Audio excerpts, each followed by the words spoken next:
Olá, seja bem-vindo à Sala de Aula do Futuro. Hoje nós vamos falar um pouquinho sobre função do primeiro grau. Na verdade, nós vamos fazer uma pequena introdução sobre o assunto, para você ver como é interessante como a função faz parte do nosso dia. O estudo da função não é restrito aos interesses da matemática.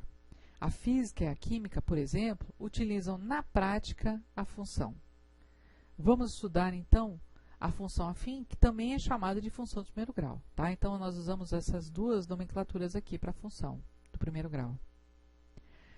O nosso objetivo nessa introdução é mostrar que você está em contato com a função o tempo todo, né? E às vezes você não vai perceber. Você passa por várias situações e não percebe que isso pode ser uma função. Veremos situações que mostram isso de uma maneira simples e clara. Quando você abre um jornal e se depara com um caderno de economia, vê gráficos que nada mais são do que relações, comparações entre grandezas ou até mesmo uma função. E achei interessante a gente propor aqui para vocês uma situação-problema para você ver como é interessante, como está dentro da nossa rotina. Um taxista cobra R$ 5,60 a bandeirada e 90 centavos por quilômetro rodado. Tá? Sabendo que uma pessoa percorreu 28 quilômetros de táxi até seu destino, determine quanto ela deverá pagar ao taxista. Então, vamos ver aqui. Primeiro, duas coisas importantes para a gente enfatizar. É muito comum você ao entrar no táxi, você pagar uma taxa, né? Que ele chama de bandeirada.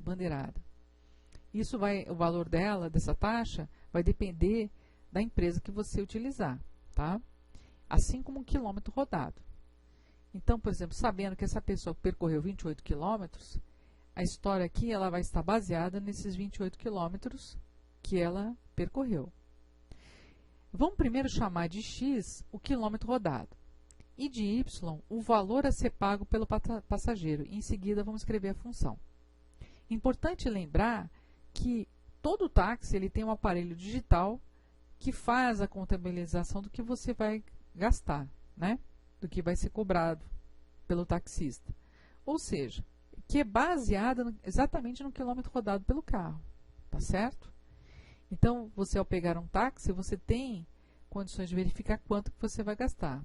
E aquele número, né, da quilometragem vai alterando e o valor da sua viagem vai alterando também. Então, por exemplo, aqui, chamando então y o valor a ser pago pelo passageiro e x o quilômetro rodado, nós temos aí uma função, uma espécie de fórmula. É a mesma fórmula que a gente vai ter lá no aparelho digital desse táxi aqui que nós colocamos na questão, que é uma situação hipotética, tá? Então, o que acontece? Resolvendo, vamos lá. Se essa pessoa percorreu 28 quilômetros, substituindo na fórmula, ou melhor, na função, você vai ter que y, que é o valor que você vai pagar, é igual a 5,60 mais 90 centavos vezes 28, certo? Então, nós substituímos o x por 28, porque x é o quilômetro rodado. E aí, o que acontece? Nós vamos multiplicar 0,90 por 28, você vai obter 25,20, ou R$ 25,20, mais R$ 5,60, que é da bandeirada. No final, então, você vai saber, o aparelhinho vai indicar lá que você vai pagar R$ 30,80. Então, o passageiro da situação pagou R$ 30,80 pelos 28 quilômetros rodados. Correto? Bom, outra situação aqui bem interessante, que é o cafezinho. Olha só, uma cafeteria vende muitos cafés expressos por dia. O lucro de vendas, vamos chamar de L, da cafeteria, é dado por uma função cuja lei é L de x igual a 5x menos 120. Vamos dar uma parada aqui. Uma informação nova, talvez. Olha lá, função cuja a lei é L de x igual a 5x menos 20, ou seja, o lucro está em função do número de cafés que vão ser vendidos. Então, L de lucro, X são os cafés que serão vendidos. Quando ele fala em lei, isso quer dizer que é uma fórmula que vai ser obedecida, né? Então, cuja lei, tá? Em que X é a quantidade de cafés expressos vendidos. Utilizando a função, determine quantos cafés precisam ser vendidos para cobrir o gasto com a máquina, o pó de café e impostos. Então, vamos lá. Se ele só quer cobrir o gasto, o lucro deve ser zero, concorda? Então, ele não está nem pensando em ter lucro, ele quer pelo menos cobrir a sua despesa. Lembrando, voltando aqui, que a despesa é 120, olha lá, é o que está sendo subtraído do 5x, lembra que aqui é 5 vezes a quantidade de café, lembra que um café custa R$5, tá? Então, vamos lá.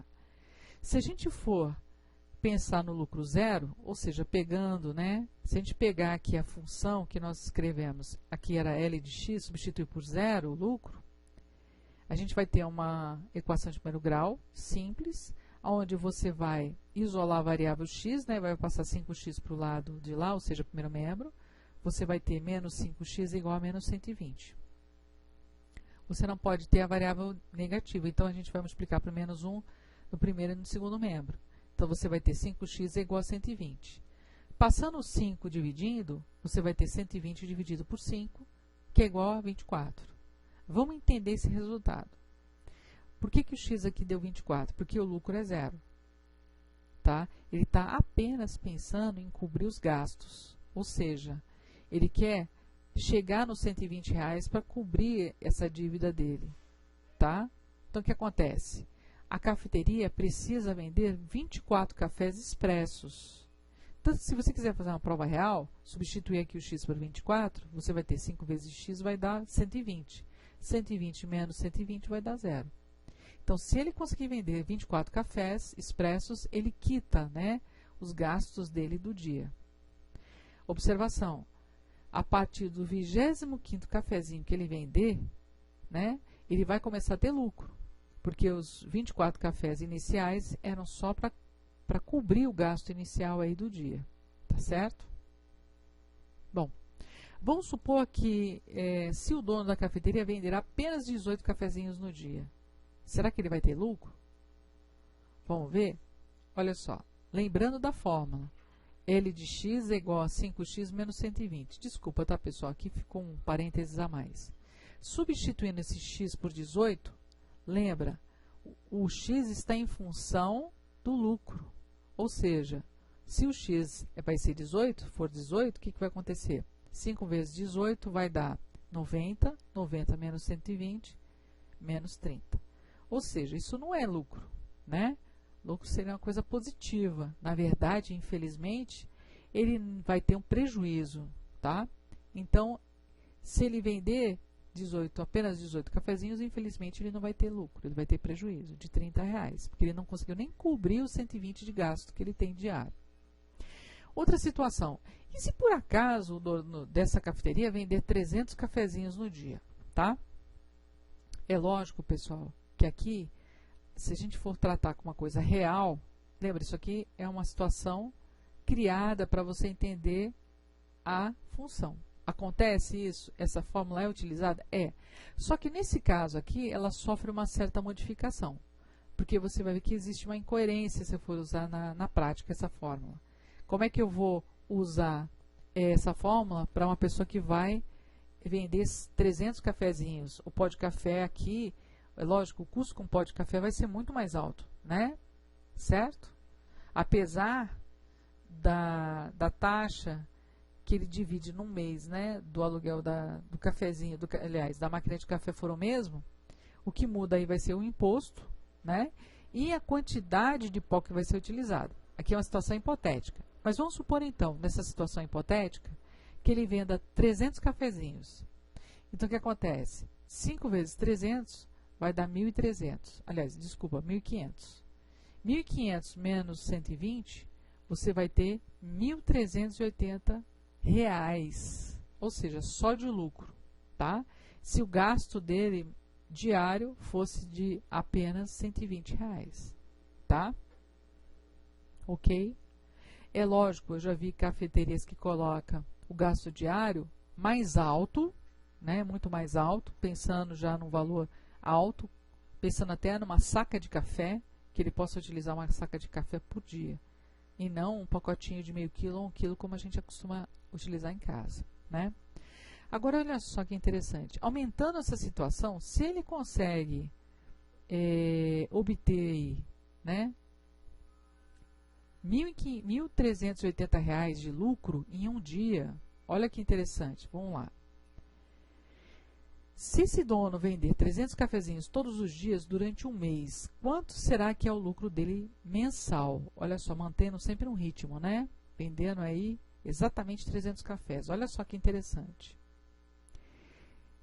Um mês comercial, ele tem 30 dias, né? 1.380 vezes 30, a gente vai obter aqui R$ 41.400. Ou seja, em um mês, o dono da cafeteria vai ter um lucro de R$ 41.400, tá? Numa próxima oportunidade, a gente até pode depois sugerir um próximo vídeo e colocar uma situação mais real, pensando em porcentagem de pó que foi gasto, impostos e tal, mas é uma coisa mais elaborada. Lembra que nós estamos numa introdução. Então, assim, é para você começar a entender a utilização da função no dia a dia, tá bom? Outro problema também interessante, facinho da gente entender.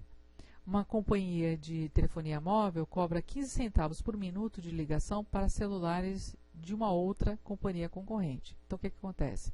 Ele utiliza uma empresa de telefonia, mas ele ligou para uma outra pessoa, tá? Que tem, na verdade, um contrato com outra telefonia, tá? Então, o que acontece? Vamos escrever aqui uma função para regir a situação proposta.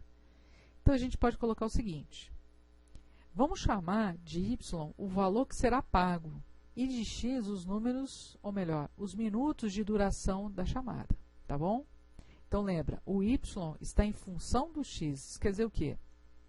Para a gente obter o valor, eu preciso saber quantos minutos de duração vão ser chamadas, tá bom? A chamada.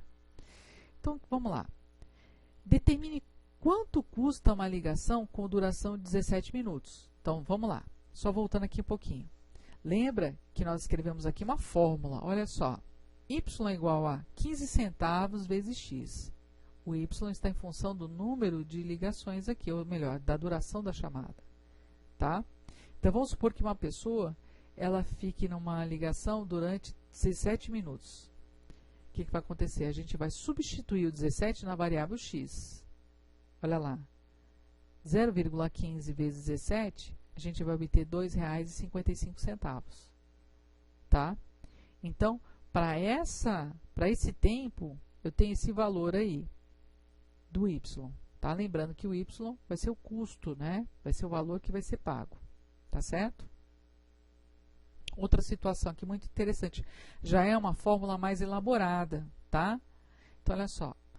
Uma companhia de telefonia móvel concorrente da anterior oferece para seus clientes um plano de R$ 50 por mês com direito a 100 minutos de conversação, mais uma taxa de 80 centavos por minuto excedente.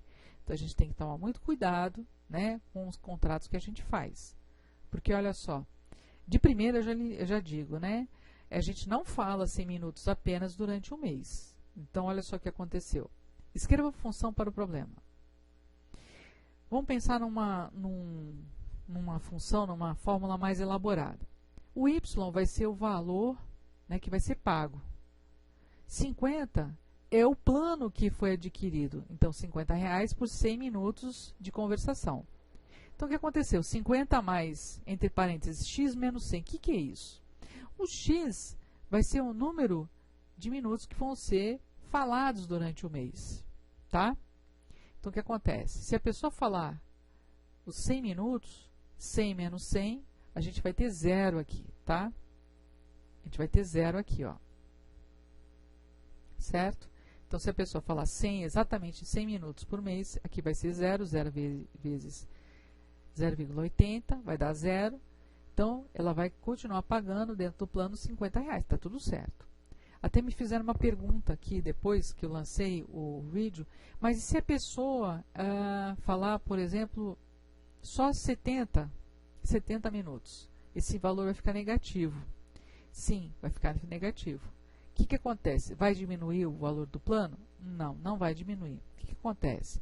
Nós estamos trabalhando aqui com uma situação hipotética de 100 minutos. Existem empresas de telefonia que, mesmo que você não atinja, né, o plano de 100 minutos, que você fale menos, ela não deixa esse excedente para você utilizar no mês seguinte. Simplesmente ele esgota, né? E você começa a zerar de novo. Você parte do 0 minutos no mês seguinte. Então, muitas operadoras trabalham com esse sistema. Se você não utilizar os 100 minutos, você perde. Ele zera e começa de novo, tá certo? Lembra, isso aqui é uma situação hipotética, tá? Então, o que acontece? Vamos supor aqui, nesse caso, que uma pessoa tenha tido uma conversação de 115 minutos. O que vai acontecer? Substituindo no X os 115 minutos, você vai perceber que ela não falou nem menos 100, né? Nem exatamente 100. Ela falou mais de 100. Então, quando você obteve aqui essa subtração, 115 menos 100, você teve 15 minutos excedentes. Então, ela falou 15 minutos a mais do contrato dela, do plano. Então, o que acontece? Lembra que a cada minuto excedente, a companhia ia cobrar 80 centavos. Por isso que a gente está fazendo 15 vezes 80 centavos. Então, na verdade, olha só que coisa, ela vai acabar pagando R$ 62,00, porque são R$ 12,00 do excedente, dos 15 minutos excedentes, mais os 50 do plano, tá? Isso que muitas vezes as pessoas não entendem, né? Que elas fazem um plano e de repente vem um valor a mais, né? Aí às vezes a gente precisa até ver se realmente houve essa quantidade a mais, né? Vamos supor o seguinte, uma situação que eu acredito que seja mais verídica, né, no nosso tempo agora. Determine qual será o valor da conta mensal do cliente se o tempo de conversação for de 400 minutos, né? Algo mais real. Então vamos ver. Pegando a mesma fórmula, tá? Então, lembra, o contrato era de R$ 50,00. Só que a pessoa no final do ano acabou falando 400 minutos. Então, vamos substituir no X 400. Então, 400 menos 100, olha lá, substituindo 400 o X no 400, né? Olha lá, X por 400, você vai ter 400 menos 100 vai dar 300. 300 vezes 0,80 vai dar 240. Olha que coisa. O contrato, o plano era de R$ 50,00. Olha o valor do excedente, R$ 240,00. Ou seja, a pessoa no final do mês vai se assustar, né? Porque a conta vai vir R$ 290,00. Esperamos que você tenha gostado dessa pequena introdução sobre a função de primeiro grau. E continue acompanhando o nosso canal aqui pelo YouTube, que nós teremos outras aulas sobre a função de primeiro grau. E também nos acompanhe através do Instagram Sala de Aula do Futuro. Um abraço, até mais!